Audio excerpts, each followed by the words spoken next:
Let's call the meeting to order at 6:30. Please stand for the Pledge of Allegiance. Someday I'm going to trip. I pledge allegiance to the flag of the United States of America and to the republic for which it stands, one nation, under God, indivisible, with liberty and justice for all. Julie, would you take the roll call, please? Jim Drolet. Here. Jan Gaffney. Here. Tim Holcomb absent. Allison McFadden-Keesing absent. Nancy Moon. Here. Alan Panter. Here. Maggie Sands. Here. Julie Meredith here. Okay. We are ready to approve the agenda. May I have a motion, please? I would move that we approve the agenda. Second. We have a motion to approve, a motion has been made to approve the agenda and seconded. All those in favor, please say aye. Aye. Those who disapprove, please say nay. Motion carried. Call to the public. I don't see any public. Nope, no public. Okay, we'll just keep going. The consent agenda, anybody have any questions, comments? No. No. Okay. May I have a motion to approve the consent agenda as presented? So moved. Second. Did you get that? I'm sorry, I didn't hear who it was. Maggie. Maggie. Okay, Maggie, got it. All those in favor, please say aye. Aye. Those who disapprove, please say nay. Motion carried. Friends of the Library, Linda? We did not have a meeting. We don't have anything to report. Oh, that's right, your August meeting was canceled. Yes, it was. Oh, well, that was short. Okay. We're now ready for library statistics, Julie. All right. Mr. Bowman sent the statistics in for you to take a look at. There are a few things that are up there, a few things that are down a little bit. We have to remember this is the June statistics, so we're a couple of months Excuse me. back in our statistics, but nothing particularly of concern. We do like to look at the overall statistics for the year since people's patterns of library usage do shift depending on what's going on in the community, what's going on in their lives, that sort of thing. But downloads are up, notaries are up, study room usage was up. Anyway, any questions or concerns about any of that? Our rooms are still heavily reserved. Yep. Any other questions or comments? Okay. May we have the director's report, please, Julie? So last month, we announced a family concert featuring Jim Gill, sponsored by the Friends of the Clarkston Independence District Library. Unfortunately, due to illness, the performance was canceled, and we are thrilled to announce the event has been rescheduled for Friday, September 11th at 6 p.m. So join us on the library lawn, weather permitting, or in the community meeting room if it rains, for this joyful, interactive musical entertainment for all ages.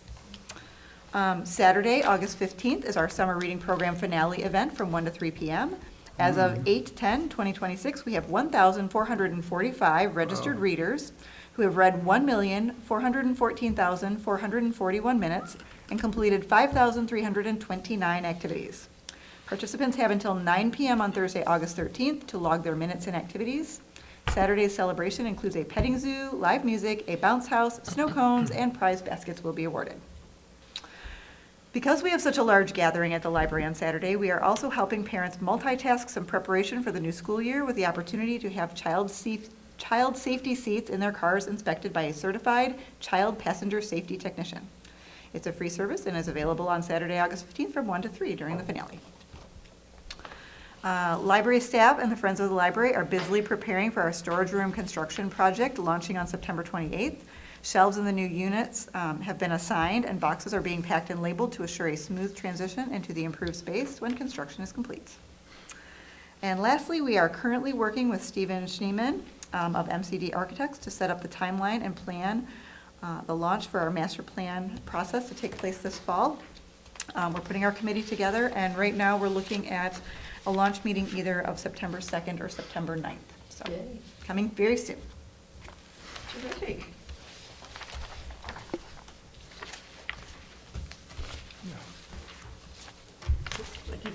Any questions or comments on the director's report? No. Okay, I guess we're ready for regular business. And it looks like Miss Emily is not with us, so.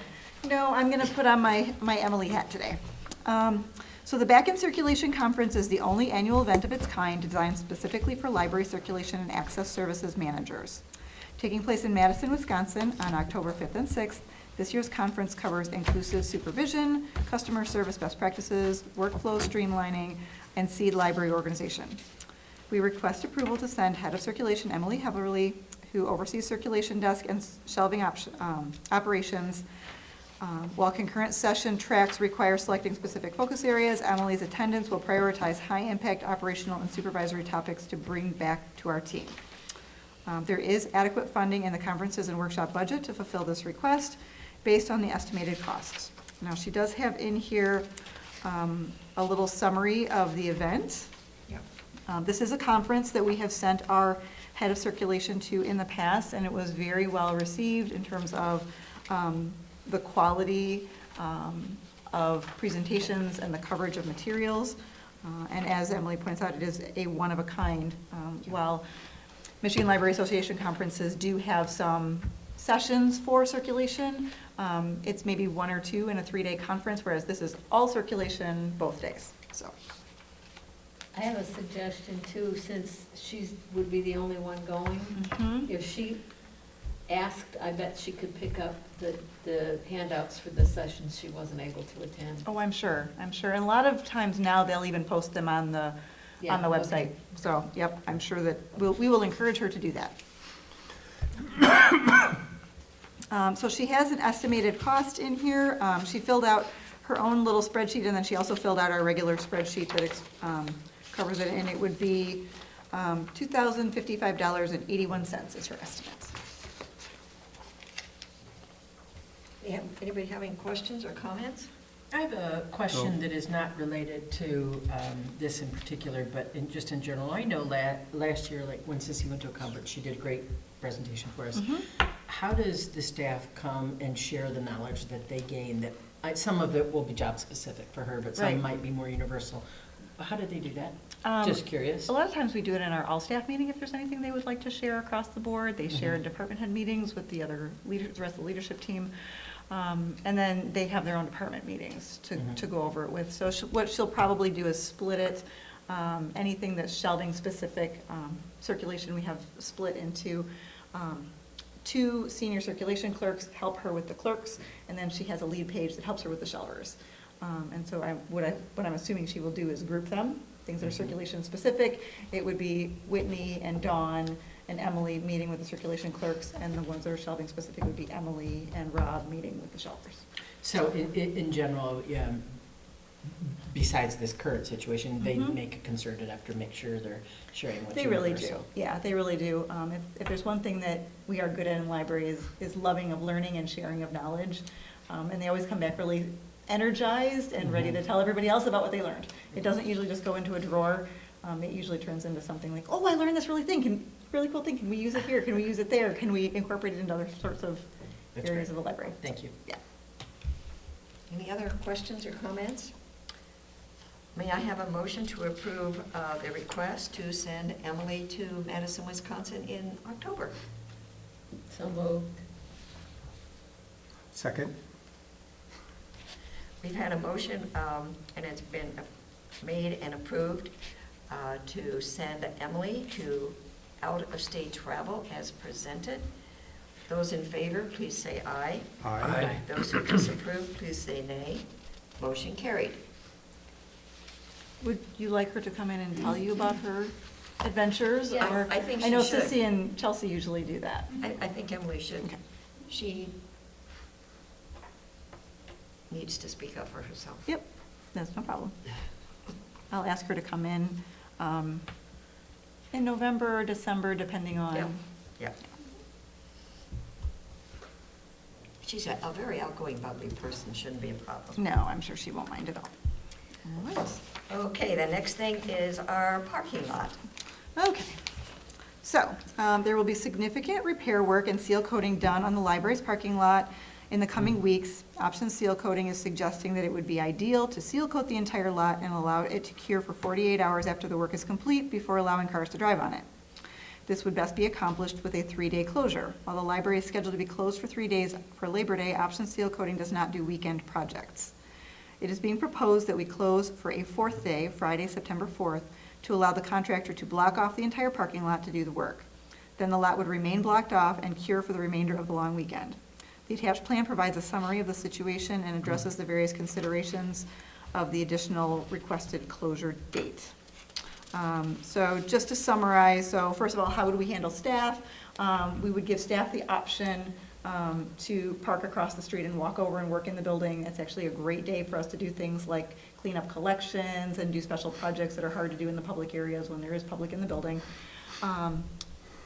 Those people who may not be able to actually come into the building physically to walk that far, we do have a remote work option for certain kinds of things. If they have projects, they could talk to their supervisor and work remotely from home. That would be, for example, our children's librarians could use that time to plan programming, to schedule performers, that kind of thing, to write schedules. And then they would have the option of using PTO. So it would be, those would be the choices. Part-time employees are not scheduled when we're closed unless there's a special project. In this case, there might be some. So for example, some of the part-time librarians might like to work that day, either inside the building or remotely, but it would be up to them and their supervisors to kind of figure all of that out. But this would be enough lead time to let them know one way or the other. We also are talking about how we would manage returns, because you could get to the book drop by walking around the building, but you couldn't drive up to it. So we're talking about making sure, obviously, that nothing is due that day or even the day before to assure that people wouldn't necessarily feel pressured to bring something back. If they want to walk in, they can, but we would make a concerted effort to make sure through social media and other outlets that we let them know. And by choosing at this point, we would be able to let them know as they check out the materials as well. So, any questions about any of that? There's probably a 4th option, which is also just to have the staff take the day off, right? Yeah, they could use PTO is one of the things that I mentioned they could do. Yeah. So. Any other? But we could also pass a resolution, just say the library's closed and this is an additional holiday out day, right? You could. It wouldn't be, our holidays are only for full-time. We usually don't do paid holidays for part-time staff, so you would need to do something in addition if you wanted to do that. I guess we're pretty close to the timing. I would say if we did come across that in the future, I think that'd be the better option. If the library's closed, the library's closed. Well, I would say when I went in and I talked to Brad, who is kind of my second command, I said, okay, I'm trying to figure out how to do this. I said, we're thinking about the possibility of closing for an extra day. He goes, great, I want to be here because I have all these projects I want to get done when there's nobody in the building. I'm like, okay, because I was going to suggest to the board we just close, and but I had several people who were like, no, we want to come in anyway. So there was pushback when I suggested that as a possibility.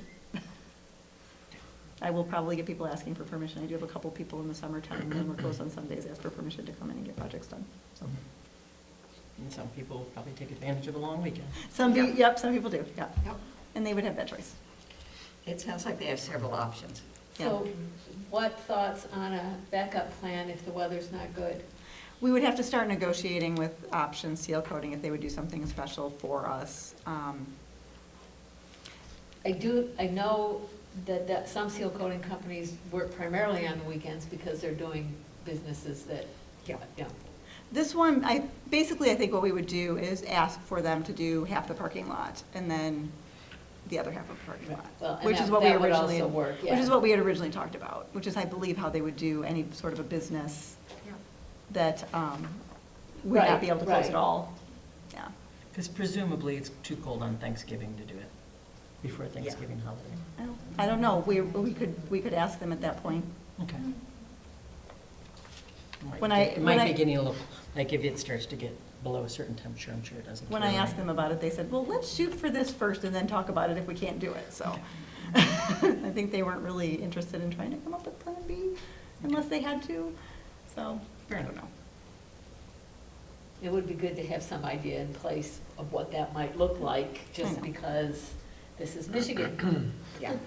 My suggestion would be to have them split the parking lot, which is how we did it the last time. Yeah, but that, which is not an unusual way of doing it. Yeah. Thank you. I hate to close the library any more than necessary. Any other comments, questions? Okay, we need to have a motion to approve the extended closure of the library from September 4th to 7th to accommodate our parking lot work. May I have a motion, please? I would move. Second. Okay, a motion has been made and approved to extend the closure of the library from September 4th to 7th to accommodate the parking lot work as presented. All in favor, please say aye. Aye. Those who disapprove, please say nay. Motion carried. I have a question. When does school start? August 24th. Thanks. Just want to make sure people have proper notice, so if they were planning on using the library for homework over the long weekend, that would just be the other complication, is making sure all the schools have proper notification. We have found, just in general practice, that school gets started and they don't actually start showing up using us until about the second or third week of September. We kind of had a dead zone right around Labor Day, and then it picks up usually the second or third week of September. Thanks. Okay, Julie, do we want to talk about the closed date calendar, please? Sure. So each year, we do have the board review and approve the library's closed date calendar. This proposed date calendar does reflect those holiday policies approved in 2025. It does not currently include a closure for a staff training day. In 2026, we have been experimenting with multiple half-day trainings that allow us to split staff into smaller groups for training so the library can remain open. Depending on feedback about the 2026 trainings, we may return to the board with a request for a full-day closure for staff training in 2027, but we will be sure to do so far enough in advance to provide appropriate notification to the public. There is one really glitchy thing about this particular closed date calendar, and that's July 4th. July 4th is a Sunday, which we are in summertime already closed on Sunday. And Nicole and I had a conversation about this, kind of trying to figure out what to do, and Sissy and I had a conversation about it. The parade will not be on Sunday because it ends in a church parking lot, and the church will not allow for that to be on a Sunday. That's They're using obviously their parking lot. Yes, exactly. They're using their parking lot on Sunday, so we are not going to be using their parking lot. So we did reach out to the parade committee, and they said that the parade is tentatively set for the 5th, which is Monday. The other thing that's a little bit glitchy about this is that the township does their Independence Fest, and it's usually the Saturday before the 4th of July. So we're not sure if it's going to be the weekend before or literally the day before. So I'm just putting it out there that we're going to be closed on July 4th, and we will tackle this when we know more. But I have to have the rest of the closed date calendar on there so that we can get the closures in there, so that we don't have librarians planning story times and things like that on dates that we would normally be closed. But Typically, when it falls on a Sunday, wouldn't like the bank closures and federal government closures be on the Monday? they would, but because I'm just. Saturday feels like the day for a parade to me. Not Monday. Monday feels Nobody's going to weird. take Monday off. I mean, it's, I don't know what they're gonna do. people are going to have to go back to work. I feel like nobody has looked at this yet but us. So I'm just putting it out there. We're just gonna close on Sunday for now, which we were already planning, and we will tackle that one in more detail when we know more. Oh, right, because we're closed on summer Sundays anyway, Yes. so, right. But we have a 50-50 chance of getting it wrong, so. Right, well, And and in it's some ways. probably, this way it's a placeholder, everybody knows we're going to give some time off for the 4th, we just don't know exactly when until. And in some ways, this gives us a little time to kind of talk to the staff and see their thoughts on it. And a lot of them like it when it falls on a day that they get to pick a different day to be off, so that they can have that floating holiday. Because if we're closed on Sunday and in the summer, and that's the paid holiday, then they can choose any day in the week before to be their day off. Okay. So it becomes a floating holiday by Okay, its well, very nature. Like So, you say, there's plenty of time to There's plenty of tackle this time. when we know what everybody else is thinking of doing. yeah. I saw that and I went, oh, this one couldn't be easy, could it? Well, you know, every few years that's gonna happen. Yes. Yeah, and I don't remember what happened the last time, but I believe if you go that many years back, They did Saturday. they, well, that and I think that the township still ran the parade back then too, which would be a completely different animal Yeah. from this nonprofit group that does it now, so. I do have a question. How many patrons do we have on New Year's Eve? Is it busier than I'd expect? We usually do a New Year's Eve party for the kids. Oh, And we do a okay, ball cute. drop at noon. Oh, that's cute. Yeah, Okay, yeah. got it. So, Hmm. yeah, It's a big turnout. it's a fun event, yeah. Okay. Okay, any more thoughts, questions on the close date? Okay, may I have a motion to approve the 2027 closed date calendar as presented? So moved. Second. A motion has been made and seconded to approve the 2027 closed date calendar as presented. All those in favor, please say aye. Aye. Those who disapprove, please say nay. Motion carried. Now we get to talk about the budget. So there are a number of elements that go into the preparation of the library's annual budget. The legal requirements involve a public hearing and approval of the millage rate, which must take place before September 30th, and a public hearing and approval of the budget, which must take place before December 31st. The budget approval timeline will be discussed. We've got this list of things that we need to do. So if you look at the library board meeting dates, September 14th, I've set that up for the public hearing for the millage rate. Yep. Late September, we usually like to do a meeting of the capital improvement subcommittee. Mid to early October, we usually have a meeting of the staffing committee because we don't get the insurance premiums until October, which makes it difficult to talk about wages and benefits until we have those numbers, since that's a big chunk of our staffing budget.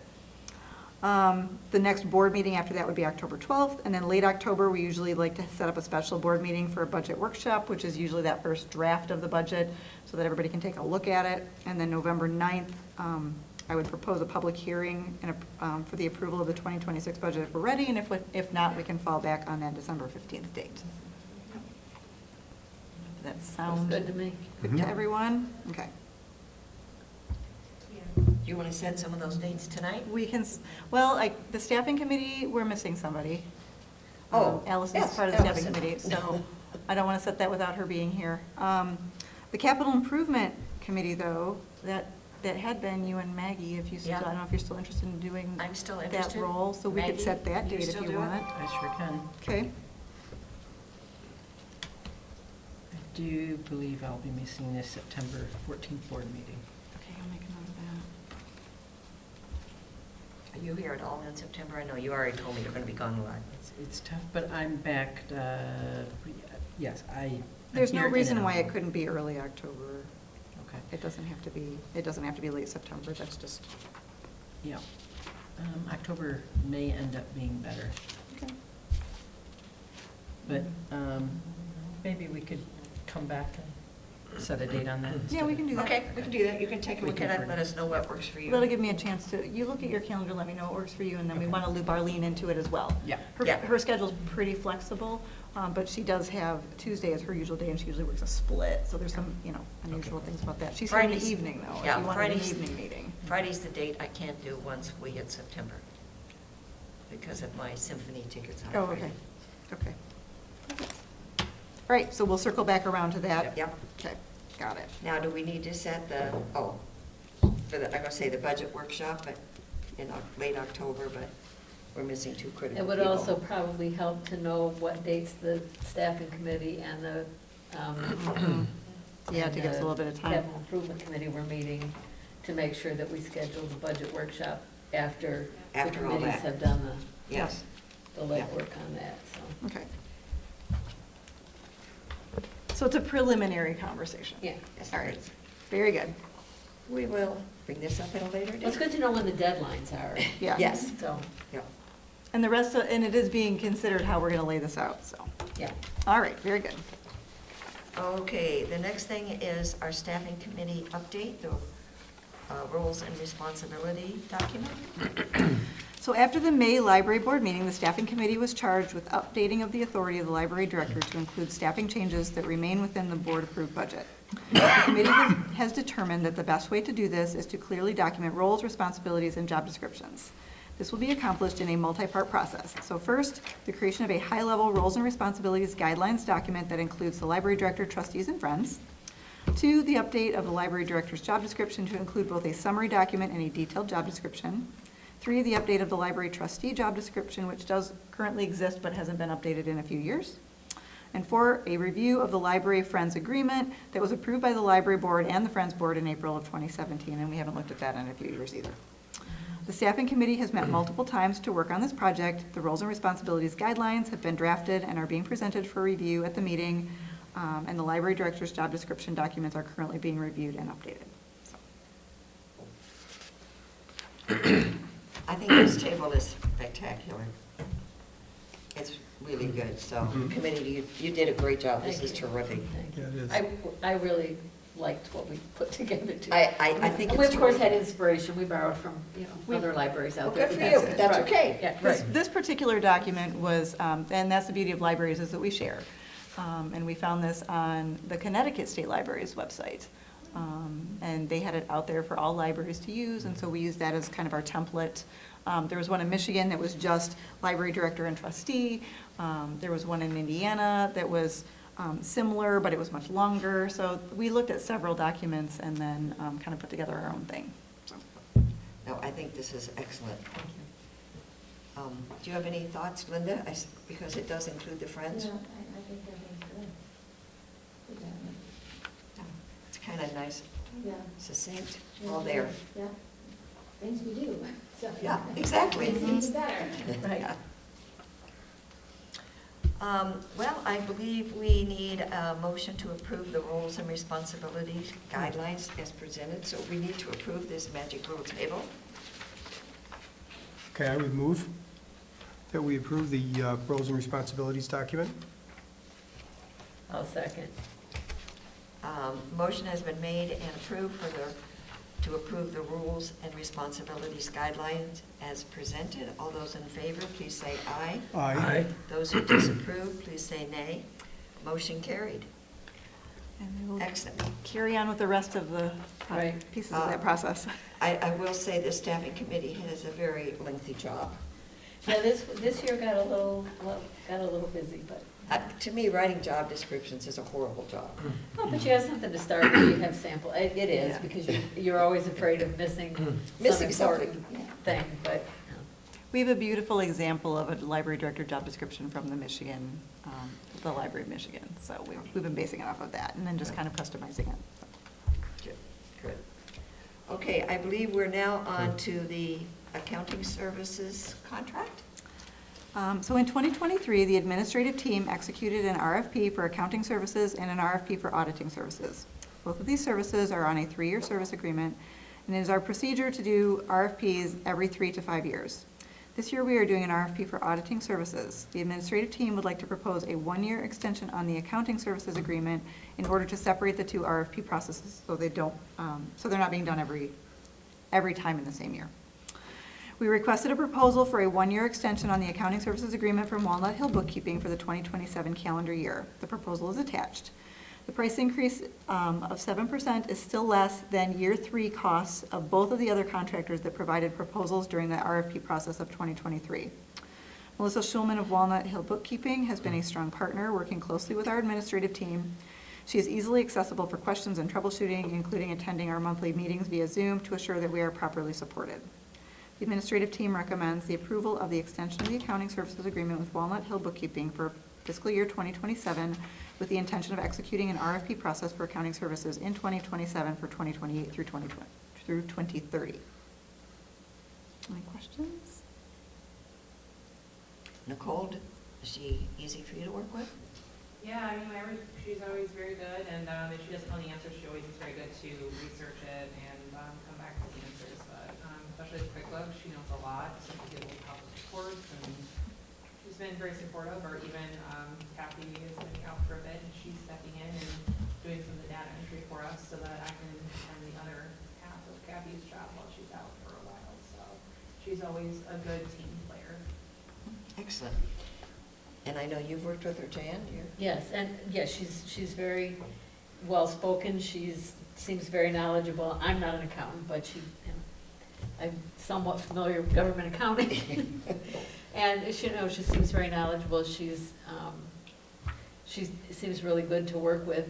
And I think that separating the two and not doing both of those key financial contract positions in the same year is an excellent idea.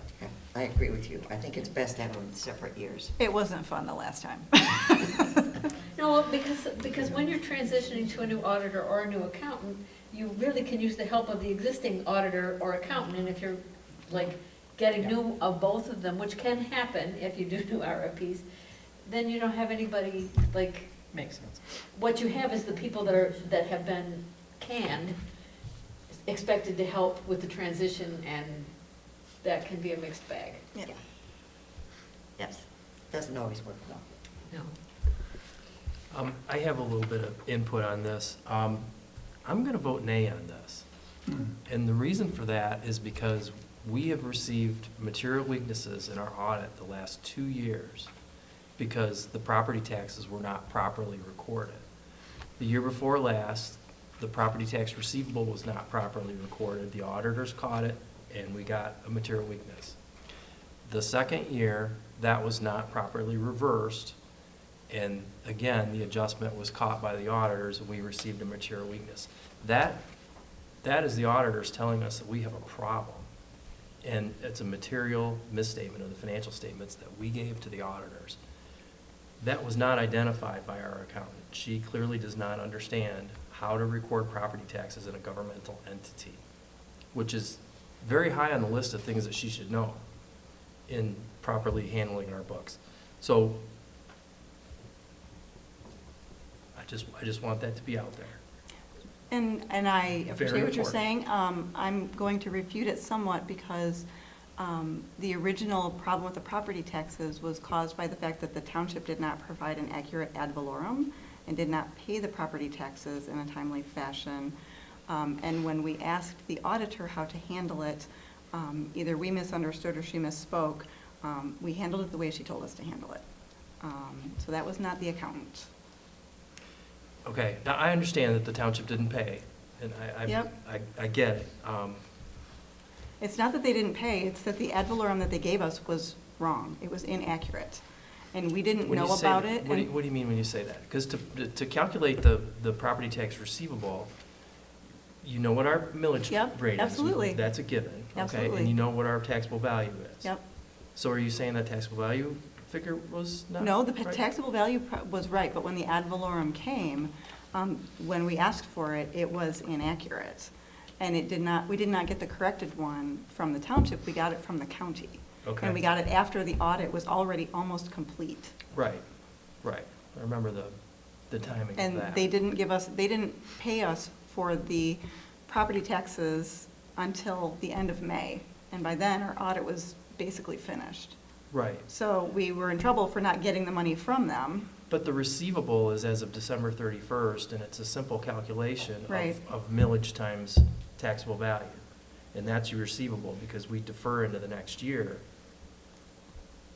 per our revenue recognition Right. budgeting Yep. methodology. So I'm still struggling to understand how the payment really matters in terms of the receivable. We were trying to balance with the township what was incorrect. And we didn't get that information until after the audit was already underway. Okay. So, Well, if we accept that, but I'm still a little perturbed about what happened this year, because that whole thing turned around and it wasn't identified by our accountant. So I'm a little uneasy because of that. well, and as I said, the other thing is that we did ask the auditor how to handle it. And it was our understanding that what she told us was to not change it, because the audit had already been submitted. But then they gave us a material weakness anyways. And we pointed that out to All her. right, so let's remember that for next year. Yes.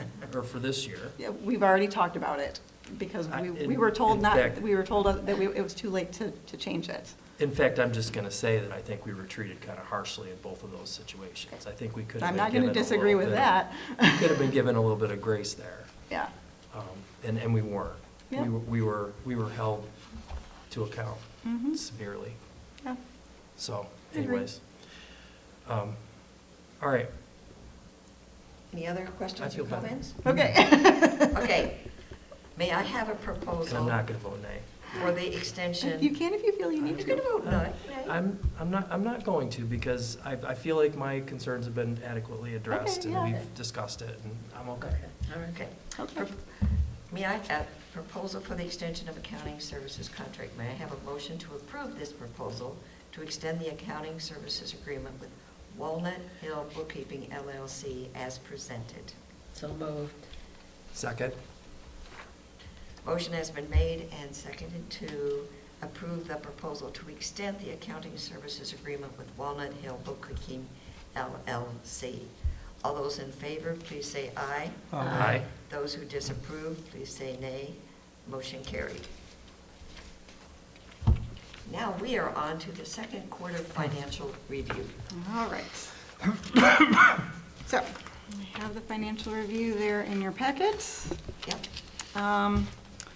Just a few things that I would like to point out. The first thing is, it does point out sort of year-to-date expenditures and collections, and the year-to-date budget and then the annual budget. The first thing that I'm going to point out is in the revenue line, penal fines is at 0. Penal fines is a one-time payment, and it has not come yet as of this June 30th deadline, or not deadline, but date. It comes later, so it has not arrived yet. I actually think it just arrived today. So it'll be on the third quarter. Yeah, so that's something that's not a concern, but I'm just pointing that out. The other thing is the Friends donations. When you're looking at this, you'll want to ignore that sort of year-to-date budget. We don't actually budget the Friends per se. That's the money that comes in, and we make those budget adjustments as they make those contributions.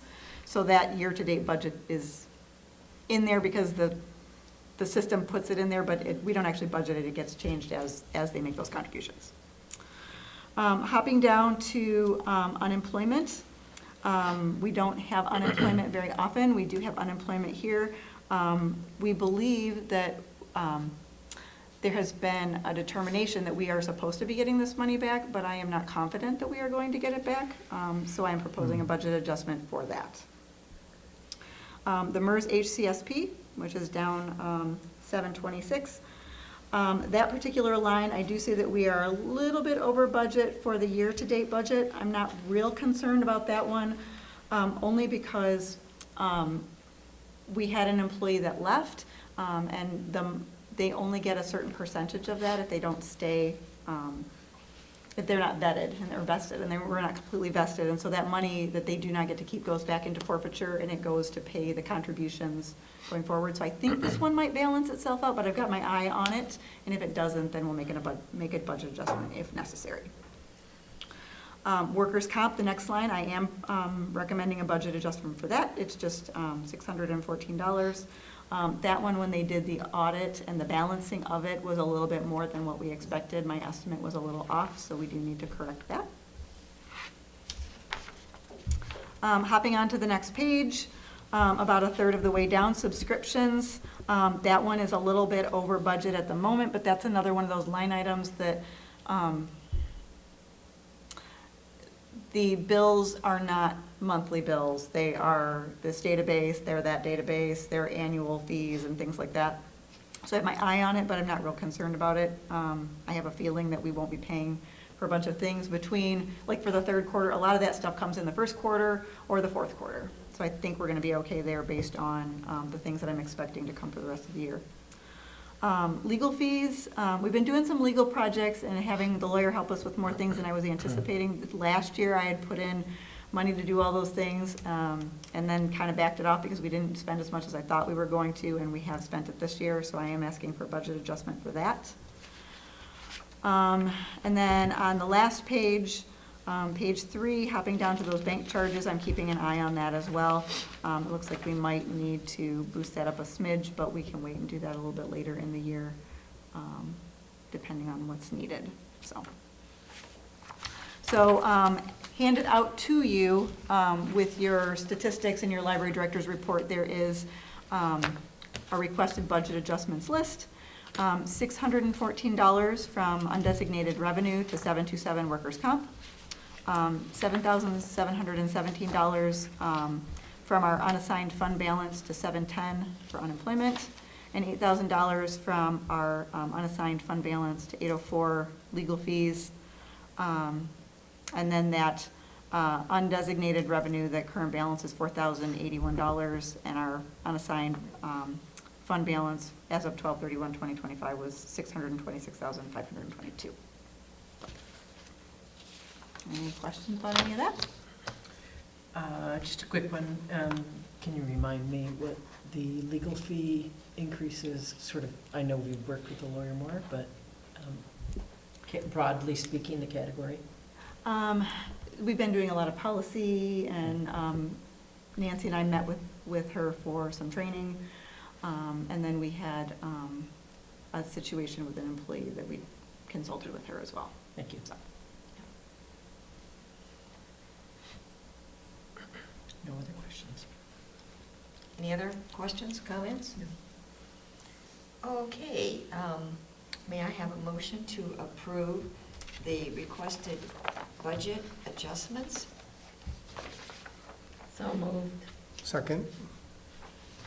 A motion has been made and a second has been approved to requested budget adjustments of 614 from undesignated revenue to line item 727 for workers' comp, 7,717 from the fund balance to line item 710 for unemployment, and $8,000 from fund balance to line item 804 for legal fees.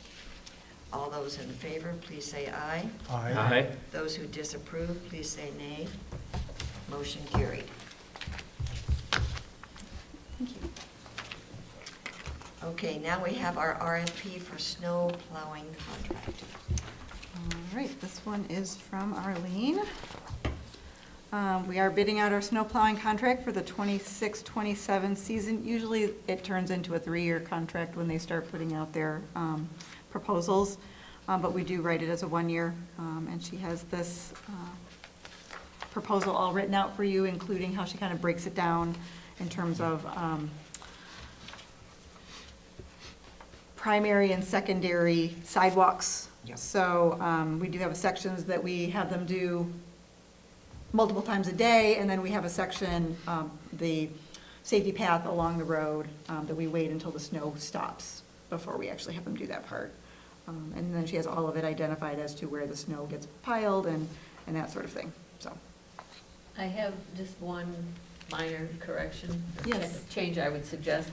Under sidewalk, she has a salting cost, even though on the description, she says not to use salt.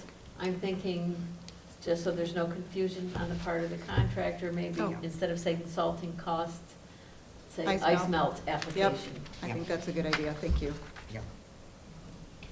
And I will say our current person, if I recall last year, did not meet the timeframes of getting it cleaned, and staff came in and had to drive Mhm. over Yep, we did have snow, some ice, struggles. and it was a mess. Yeah. So we need to watch that, because I basically stop in to see what kind of a job they do, and this guy didn't do he or she didn't do a great job this year. Some of the cars had a hard time getting in the front area, and they couldn't go over the berm. You couldn't get over it, it was a Mhm. mess. Little cars, Yeah, you know, yeah, it was rough.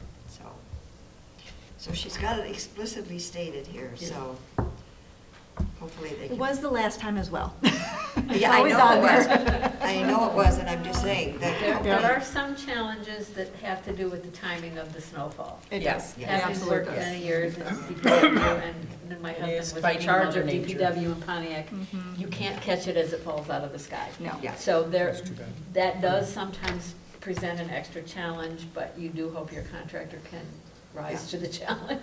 Our timing is a little bit easier because we don't open until later than, say, the Yeah. schools and some of the Yeah. businesses and things like that. So we like to hope that they can get it, it's not like we're here at 7 a.m.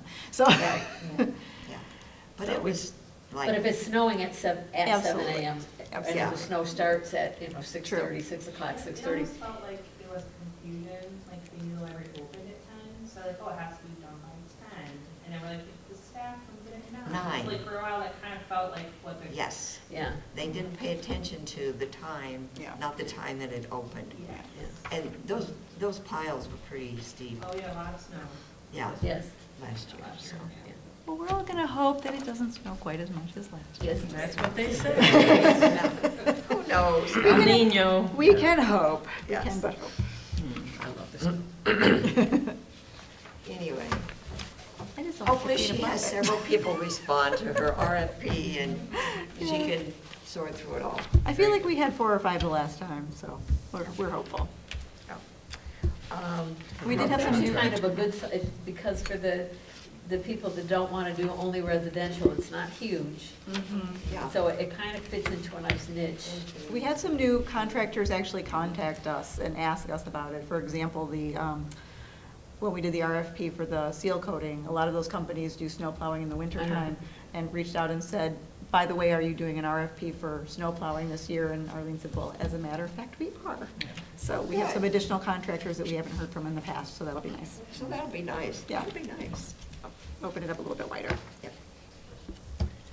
Okay, I need a motion to approve the RFP for snow plowing for 2026, 2027, using Arlene's RFP with the one minor change about salt. As corrected. So moved. Second, A motion has been made to approve the RFP for snow plowing for 2026, 2027 as presented. All those in favor, please say aye. Aye. Those who disapprove, please say nay. Motion has carried. Any other questions, thoughts? So you'll get together with the dates for the planning. Mhm. We'll get to date for that, and then we can do the budget schedule. Okay, all right. I think we're done. Did we miss anything? Okay. Motion to adjourn? I move. second. Hey, a motion has been made and seconded to adjourn, and the time looks like 7:20. Mm-hmm. All those in favor, please say aye. Aye. Those who disapprove, please say nay. Good, nobody wants to say. Please don't forget to sign the ethics document and get those to Nicole before you leave. Mm-hmm.